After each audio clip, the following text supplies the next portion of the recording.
그 사람들이 예수께서 행하신 이 표적을 보고 말하되 이는 참으로 이 세상에 오실 그 선지자라 하더라. 그러므로 예수께서 그들이 와서 자기를 억지로 붙들어 임금으로 삼으려는 줄 아시고 다시 혼자 산으로 떠나가시니라.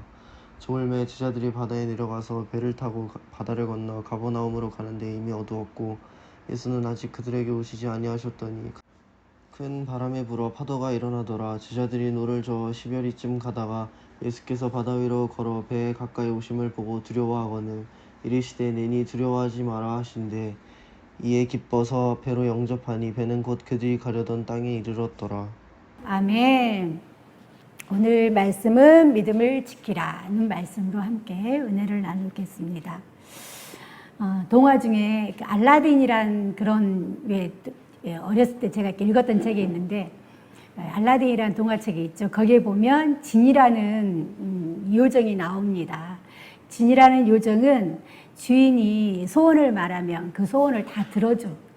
또 여러분들 혹시 아실지 모르겠지만 우리나라 그 어린이 동화 중에 이런 동화가 있어요.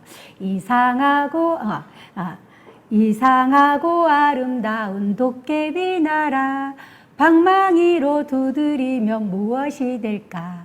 금 나와라 와라 뚝딱 은 나와라 와라 뚝딱 이런 동요가 있어요.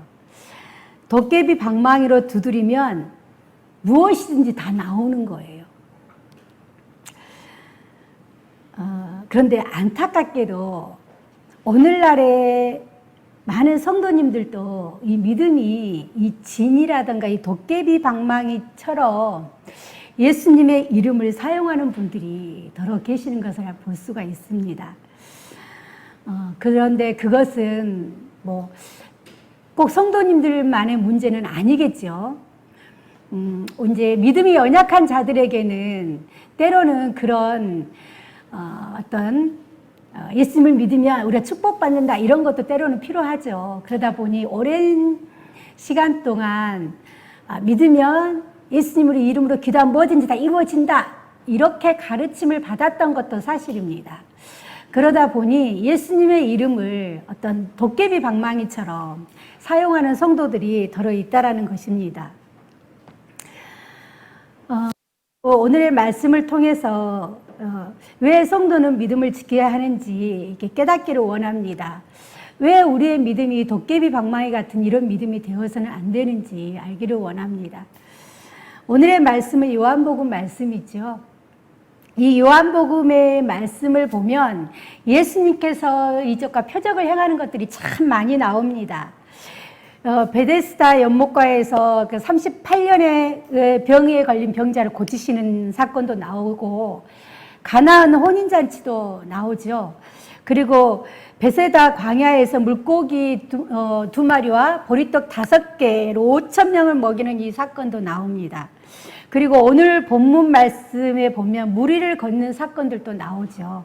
이렇게 요한복음은 예수님이 행하셨던 많은 이적과 표적들을 기록되어져 있는 책입니다. 오늘 본문 말씀 바로 전에 어떤 사건이 나오냐면 오병이어의 사건이 나오지요. 오늘 본문 말씀 바로 앞에 사건이 바로 오병이어 말씀이 나옵니다. 예수님이 가는 곳마다 많은 사람들이 예수님을 따라다닙니다. 예수님은 잠시 쉬고 싶은 마음이 들어서 광야로 나가지만 거기까지도 사람들은 예수님을 따라옵니다. 잠시라도 예수님을 쉴 수 있는 시간이 없습니다. 어디를 가든지 많은 사람들이 예수님을 따르기 때문입니다. 그 광야에서 예수님께서 많은 사람들을 바라보시고 그렇게 예수님을 따라다니고 예수님을 찾는 사람들을 보고 불쌍히 여기시는 부분이 나옵니다. 마가복음 6장 32절을 한번 보겠습니다. 마가복음 6장 32절 읽겠습니다. 시작. 예수께서 나오사 큰 무리를 보시고 그 목자 없는 양 같음으로 인하여 불쌍히 여기사 이에 여러 가지로 가르치시더라. 자, 여기에 보면 예수님께서 그 무리를 불쌍히 여기신 이유가 뭔가요? 목자 없는 양같이 여겼다라고 말씀을 하는 겁니다. 목자 없는 양같이 그들에게 진정한 영적 지도자가 없었음을 보고 불쌍히 여기는 겁니다. 그들에게 진정으로 복음을 가르치는 그런 진정한 목자가 없어서 그들이 늘 그 말씀을 사모하면서 갈망하면서 예수님을 따라다니는 모습으로 예수님은 그들의 영혼을 불쌍히 여겼다라는 거예요. 이 말씀은 어떻게 생각하면 오늘날 우리 목회자들이 새겨야 될 말씀 중에 하나가 아닌가.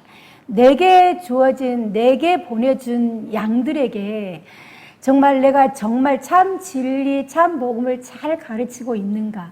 혹시 내게 주어진 영혼들은 목자 없는 양 같은 모습이 아닌가? 오늘날의 많은 성도님들이 어디에서 무슨 집회를 한다, 어디에서 무슨 부흥을 한다 하고 하면 쫓아다니는 이유가 무엇일까? 그것은 우리의 목회자들이 생각해야 될 부분이 아닌가라는 생각을 합니다. 목자 없는 양 같은 성도를 만들지 말아야 되는 것이 우리 목회자들의 몫이겠죠. 그들을 보고 그들을 불쌍히 여기시고 예수님은 그들에게 생명의 말씀을 가르치십니다. 자, 한참 생명의 말씀을 가르치시다 보니 시간이 흘러서 날이 저물었어요. 그런데 빈들에는, 그 광야에는 먹을 것이 아무것도 없습니다.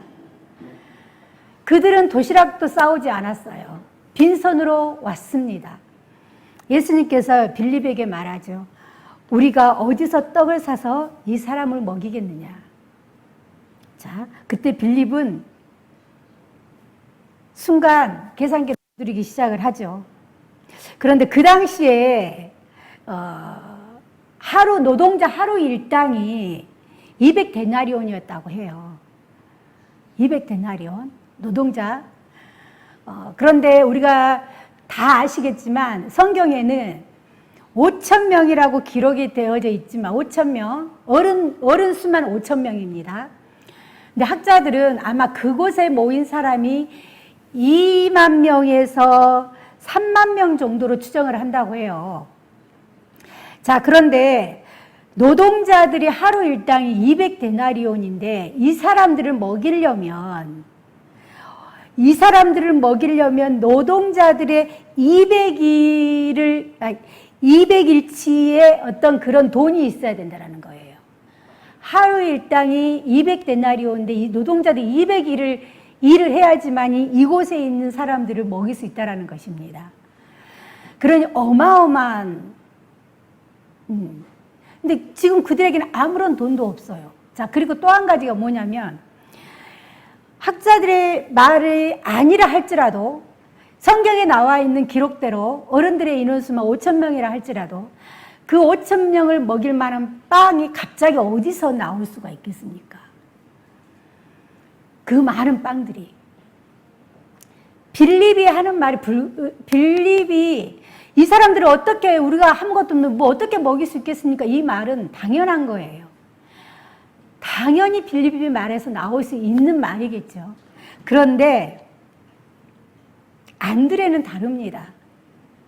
안드레는 아이의 손에 있는 물고기 2마리와 보리떡 5개를 찾아가지고 예수님 앞으로 가지고 나옵니다. 그런데 안드레는 이걸로 많은 사람들을 먹일 수 있을 거라고 생각하고 나왔을까요? 택도 없잖아요. 그 많은 사람들을 먹이기에는 택도 없습니다. 우리는 여기에서 빌립과 안드레의 모습을 보면서 하나님의 일을 할 때는 계산기 두드리는 믿음이 아니라 불가능해 보일지라도 주님 앞으로 가져오는 믿음이 필요하다는 거예요. 불가능한 일을 할지라도 그것을 주님 앞으로 가지고 나올 때 그로 인해서 어른 5,000명이 먹고도 12광주리가 남는 역사가 일어났다는 것입니다. 자, 예수님께서 그곳에서 가르침은 사망에서 생명으로 옮겨지는 길을 예수님께서 그곳에서 많은 사람들에게 가르치셨습니다. 요한복음 5장 24절을 보겠습니다. 자, 읽습니다. 시작. 내가 진실로 진실로 너희에게 이르노니 내 말을 듣고 또 나 보내신 이를 믿는 자는 영생을 얻었고 심판에 이르지 아니하나니 사망에서 생명으로 옮겼느니라. 아멘. 이 귀한 말씀, 사망에서 생명으로 내 영혼이 옮겨질 수 있는 방법, 이 말씀을 기억하고 붙잡아야 했습니다. 그런데 안타깝게도 사람들은 자신들을 구원해 줄 생명의 말씀을 붙잡은 것이 아니라 그 오병이어의 기적을 베푼 그 역사를 기억을 해요. 예수님께서 자신들을 사망의 길에서 생명의 길로 옮겨주는 이 생명의 떡의 말씀을 그들에게 가르치셨고, 근데 그들은 그 말씀은 까맣게 잊어버리고 이제 예수님께서 자신들을 배불리 먹여준 이 오병이어의 기적만을 사람들은 기억하고 있음을 볼 수가 있습니다. 한번 보겠습니다. 요한복음 6장 14절 말씀, 오늘 본문 말씀에 들어있죠. 오늘 본문 말씀 요한복음 6장 14절 말씀 있습니다. 시작. 그 사람들이 예수께서 행하신 이 표적을 보고 말하되 이는 참으로 이 세상에 오실 그 선지자라 하더라. 자, 여기에서 말하는 이 사람들이 말하는 선지자라는 의미는 바로 15절 말씀에 그들이 어떤 생각을 하고 말을 하는지 알 수가 있어요. 자, 바로 15절 말씀을 읽도록 하겠습니다. 읽습니다. 시작. 그러므로 예수께서 그들이 와서 자기를 억지로 붙들어 임금으로 삼으려는 줄 아시고 다시 혼자 산으로 떠나가시니라. 자, 14절 말씀에서는 그들이 선지자라고 말을 했지만 그들이 어떤 마음으로 선지자라고 했는지 15절 말씀에 바로 나오죠. 그들이 붙잡아서 예수님을 임금으로 삼으려고 해요. 자, 그들이 임금으로 삼으려고 하는 이유가 무엇일까요? 사람들이 예수님을 따르는 이유가 무엇이었을까요? 그 이유는 요한복음 6장 26절을 보면 알 수 있습니다. 자, 요한복음 6장 26절 읽겠습니다. 시작. 예수께서 대답하여 이르시되 내가 진실로 진실로 너희에게 이르노니 너희가 나를 찾는 것은 표적을 본 까닭이 아니요 떡을 보고 배부른 까닭이로다. 사람들이 예수님을 왕으로 세운 까닭은 바로 이거라는 거예요. 예수님만 곁에 계시면 38년 된 병도 싹 고칠 수가 있어. 우리가 힘써 일을 하지 않아도 먹을 것이 단번에 해결이 돼. 가나안 혼인잔치에서 예수님이 물로 포도주를 만들었죠. 이들은 예수님만 옆에 계시면 우리는 마음껏 즐길 수가 있고 즐겁게 살 수가 있어. 이들은 이런 마음으로 예수님을 왕으로 세우기를 원했다는 거예요. 그러니까 예수님이 어떤 영의 말씀, 생명의 말씀을 정말 사모해서 한 말씀이라도 내가 그 말씀을 붙잡기를 원해서 예수님을 따라다니는 것이 아니라 예수님만 왕으로 있으면 우리가 먹고 사는 문제 모든 것이 해결이 된다. 단번에 해결이 된다. 금 나와라 뚝딱, 은 나와라 뚝딱이 된다라는 것이에요.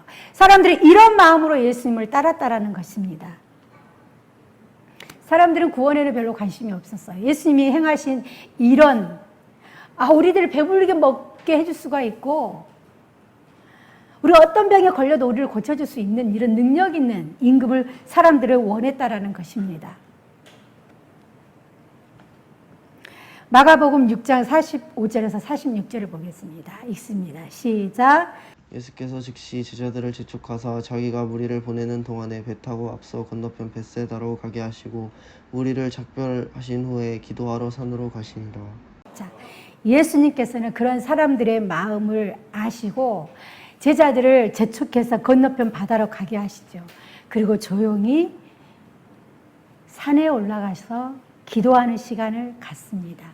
예수님께서는 말씀을 보면 무슨 사역을 행하고 무엇을 할 때는 꼭 조용한 곳으로 가서 기도하는 시간을 갖습니다. 하나님 아버지와의 그런 시간을 가지신다라는 거예요. 자, 그리고 이제 제자들은 바다를 향해 갑니다. 건너 가기 위해서 바다를 향해 갑니다. 근데 그리고 나서 오늘 본문 말씀이 이제 나오잖아요. 오늘 본문 말씀을 보면 이제 제자들이 배를 타고 가는데 문제가 생깁니다. 배를 타고 건너편으로 가야 되는데 폭풍 때문에 더 이상 건너가지를 못하겠는 거예요. 그들은 바다 한가운데서 완전 그들의 모습은 지금 풍전등화와 같은 상황이 되어버렸습니다. 제자들 중에는 베드로도 있고 많은 어부들이 있죠. 그들은 밤새워서 고기를 잡은 저력이 있습니다. 그래서 그들이 밤에 배를 띄우는 건 아무 문제가 되지 않아요. 그래서 그들은 날이 저물었을 때도 문제없이 바다에 배를 띄웁니다. 그런 그들의 오래된 경험에도 불구하고 그들은 그 밤에 그 돌풍 앞에서 한 발자국도 앞으로 나아가지를 못합니다. 그들은 뱃사람이기 때문에 바다에서 잔뼈가 굵은 사람들이에요. 그런데 폭풍 앞에서는 완전히 속수무책입니다. 겨우 10여일을 가서는 새벽이 될 때까지 그들은 한 치 앞도 나아가지를 못합니다. 이 말씀을 볼 때 우리가 하나님의 일을 할 때는 우리의 경험이 아무런 도움이 되지 않을 때가 많다라는 거예요. 아무런 우리의 것이 아닐 때가 많아요. 근데 우리는 하나님의 일을 할 때 때로는 우리의 경험을 내세울 때가 너무나도 많습니다. 그런데 문제는 그 경험이 때로는 하나님의 일을 하는데 걸림돌이 되기도 한다라는 거예요. 해보니까 안 돼. 내가 해봤는데 그게 안 되더라 하고 아예 시도조차도 하지 못하게 할 때가 있다라는 것입니다. 산에서 예수님께서 기도를 하고 있을 때 바람이 거세게 부는 것을 아시고 폭풍우가 몰아치는 그 밤바다를 예수님께서는 걸어서 제자들에게 나아가죠. 제자들은 어렴풋이 보이는 예수님의 모습을 보고 뭐라고 말을 합니까? 예수님이 어렴풋이 보이는 그 모습을 보고 제자들은 유령이라고 말을 합니다. 그들은 그 유령이라고 하면서 그 두려움에 어찌할 줄을 모릅니다. 자, 봅시다.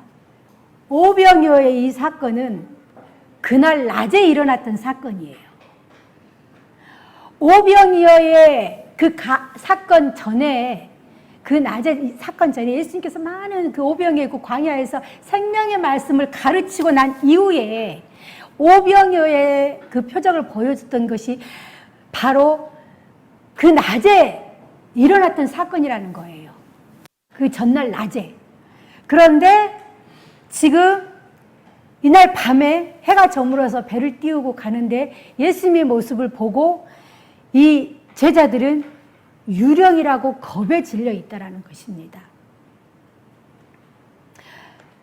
거센 풍랑의 말씀 한마디에 예수님께서 거센 풍랑도 잠잠하라 하신 그 한마디에 거센 풍랑도 잠잠했던 것을 제자들은 알고 있어요. 그런데도 불구하고 이 두려움이 이 제자들의 믿음까지도 다 삼켜버렸어요. 그 두려움이 낮에 가르침을 받았던 그 말씀까지도 다 삼켜버렸다라는 겁니다. 그리고 그 두려움으로 인해서 그들은 예수님을 바라보지 못하고 예수님을 유령으로 바라보게 된 것입니다. 자, 우리는 어떻습니까, 그럼? 우리는 어떨까요? 성경을 통해서 우리는 예수님께서 행하시는 일들을 보게 됩니다. 그리고 그 말씀 속에서 주님의 역사하심의 사건들이 그 사건, 예수님이 행하신 그 모든 일들이 내게도 일어나기를 우리는 원해요. 내 삶 속에서도 예수님의 그런 역사하심이 일어나기를 원합니다. 그리고 우리는 날마다 그렇게 기도해요. 예수님, 그 말씀이 내게도 일어나기를 원합니다. 이렇게 우리는 날마다 기도합니다. 그리고 말씀을 목사님께서 선포할 때 아멘. 저 은혜가 내게도 주시옵소서. 저 예수님의 저 치유함의 역사가 내게도 일어나게 하여 주시옵소서. 저 축복이 예수님 내게도 일어나게 해 주시옵소서.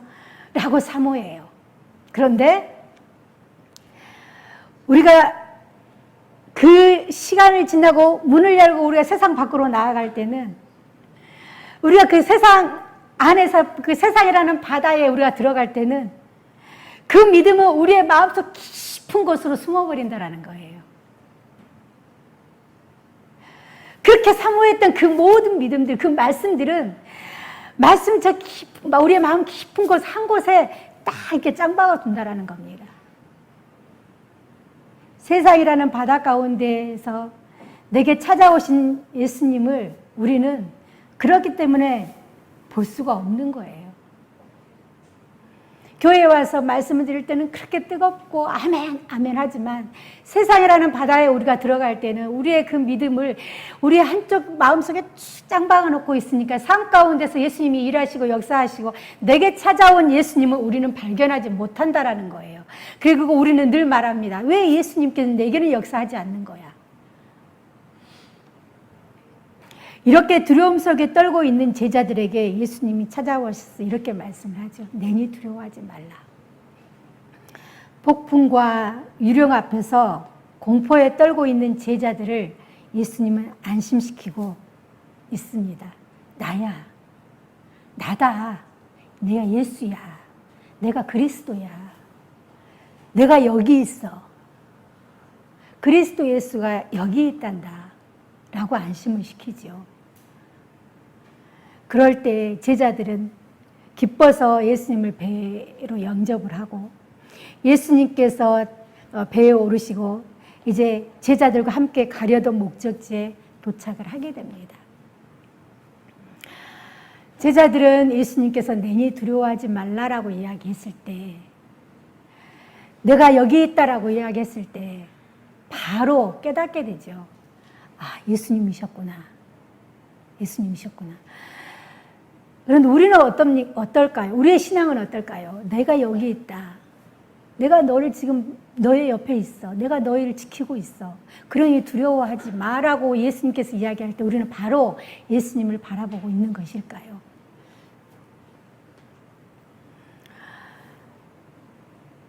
우리는 생각해 보아야 될 것이 있습니다. 우리의 믿음은 어떤 믿음인가? 우리는 예수님에게 무엇을 얻고자 하는가? 아직도 많은 성도님들은 예수님의 표정만 구하고 교회 다니고 있는 성도들이 참 많이 있습니다. 이런 어린아이와 같은 신앙이 아니라 예수님께서 주신 생명의 말씀을 구하고 그 말씀을 통해서 주님께서 내게 원하는 것이 무엇인가 깨닫고 원하시는 대로 세상 바다에 가서 사용되어지는 것. 이것이 진정 성숙되진 성도의 모습이 아닌가 저는 생각을 합니다. 말씀을 모르면 하나님께서 내게 원하는 것이 무엇인지도 우리는 알지를 못해요. 말씀 속에서 하나님께서 내게 원하는 것이 무엇인가? 내가 하나님을 사용하는 것이 아니라 내가 예수의 이름을 도깨비 방망이로 사용하는 것이 아니라 내가 사용되어지는 것. 내가 어떻게 사용되어질 것인가? 하나님께서 내게 원하는 것이 무엇인가? 그것을 분별하고 내가 세상이라는 바다에서 하나님이 원하시는 대로 사용되어지는 것. 이게 정말 성숙되진 신앙인의 모습이 아니겠습니까? 제가 예전에 어떤 분과 사역을 원주에 있는 교도소로 사역을 간 적이 있었습니다. 거기에 함께 오신 다른 교회 목사님이 계셨어요. 저는 참 안타까웠습니다. 그리고 그 이후로는 더 이상 그분과 제가 함께 하지 않았어요. 우리가 예수의 이름을 사용하는 거, 주문을 외우듯이 사용해서는 안 된다라는 것입니다. 그런데 그 목사님께서 그곳에 정말 그 교도소에 신앙이 좋은 사람도 있겠지만 연약한 자들도 사실 있거든요. 어떻게 생각하면 연약한 사람들이 더 많습니다. 그런데 그들에게 예수의 주문을 가르치는 것을 볼 때 어떤 사람에게 안수를 하면서 이렇게 말을 하는 거예요. 예수를 10번을 당신은 불러라. 당신은 20번을 불러야지 그 기도가 들어주신다. 당신은 30번을 불러야지 그 기도가 들어줄 것이다. 이렇게 하면서 주문을 외우듯이, 그러니까 거기 있는 사람들이 어떻게 기도하는 줄 아세요? 기도에 집중하고 간절한 마음으로 사모하는 마음으로 기도하는 것이 아니라 이 숫자에 집중하는 거예요. 예수, 예수, 예수, 예수, 예수, 예수, 예수, 예수, 예수, 예수.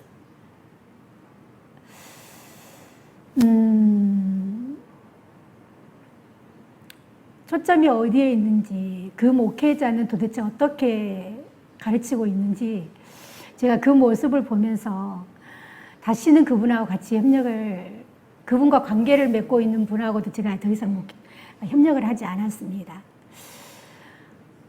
우리가 하나님의 말씀을, 예수님의 말씀을, 우리가 예수님을 믿을 때의 어떤 이적과 표적의 중점이 아니라 정말 하나님의 복음의 말씀에, 예수님께서 이적을 행하시는 이유는 믿음 없는 그들에게 믿음을 심겨주기 위한 과정이기도 하고, 또한 예수님의 말씀, 생명의 말씀을 먹고 생명의 말씀을 듣고 때가 되어서 그들이 배고플까 봐 그런 표적들을 보여줬던 거지, 그게 주가 아니라는 거예요.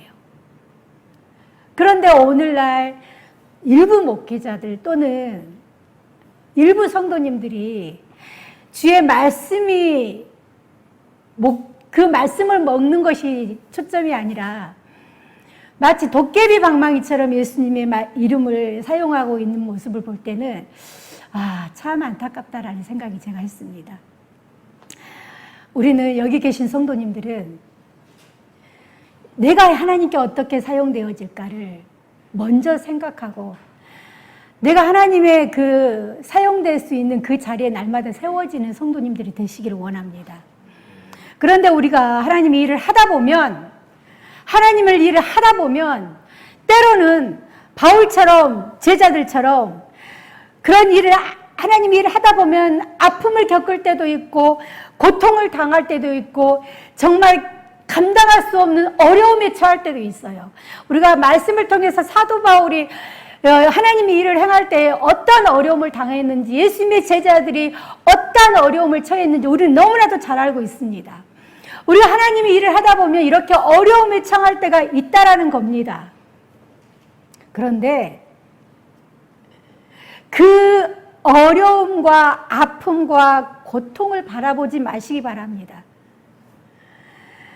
그 어려움과 아픔과 고통을 바라보지 말고 불가능한 것을 주님 앞으로 가지고 나온 안드레처럼 아픔과 고통과 우리가 감당할 수 없는 그 어려움이 우리에게 닥쳐온다면 그 또한 우리가 하나님 앞으로 가지고 나와서 기도하고 나아갈 때 예수님께서 베드로의 손을 붙잡아 건져주셨던 것처럼 우리들을 예수님께서 손을 내밀어 붙잡아 건져주실 거라는 것입니다.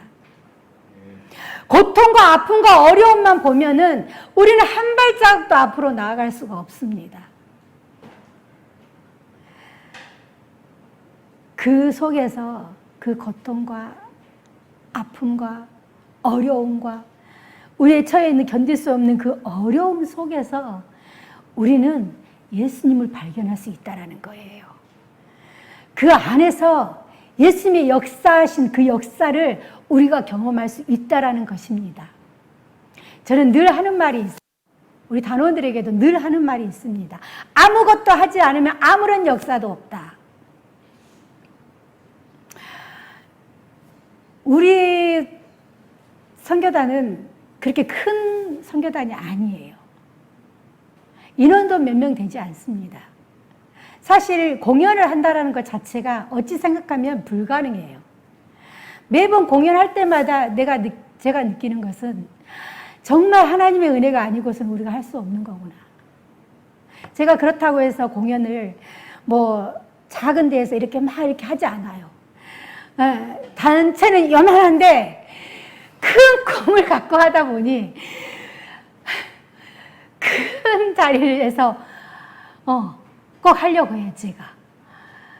정말 그러다 보니까 아, 이게 정말 하나님의 은혜가 아니고서는 우리가 할 수 없는 거구나. 불가능한 거구나.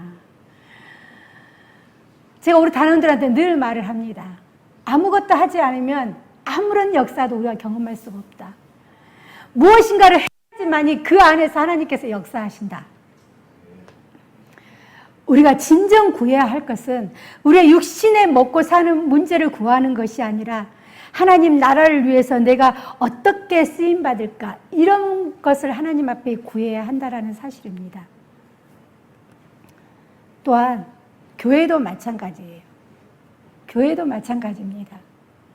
교회는 하나님 나라에 가기까지 이 교회에 여러분들을 맡겨주셨습니다.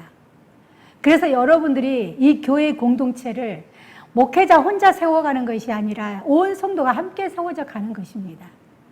목사님의 교회가 아니라, 너의 교회가 아니라 나의 교회인 것입니다.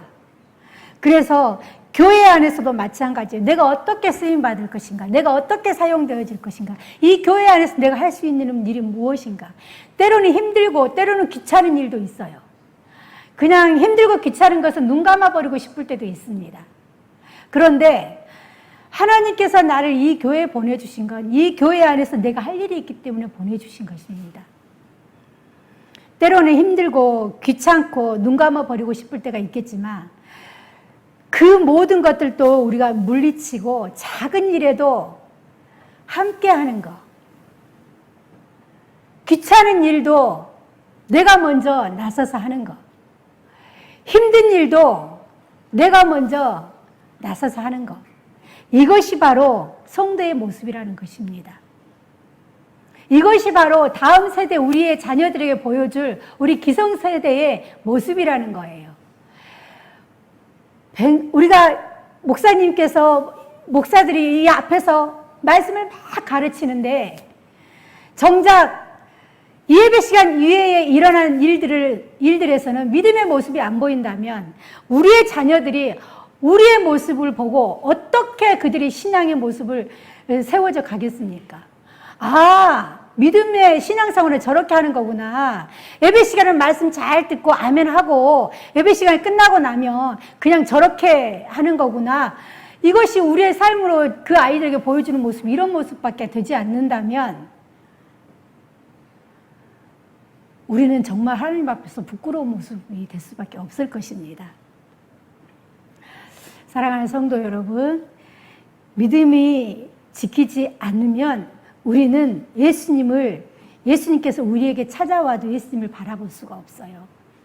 우리가 믿음을 지키고 나가지 않으면 아무리 예수님께서 내가 여기 있다, 내가 너 옆에 있어 라고 해도 우리는 예수님을 알아볼 수가 없다라는 것입니다. 끝까지 우리의 믿음을 잘 지켜서 예수님 앞에 가는 그날까지 이 땅에서도 늘 예수님이 나를 찾아왔을 때에 예수님을 온전히 바라볼 수 있는 그런 성도님들이 되시기를 예수님의 이름으로 축원합니다. 기도하겠습니다.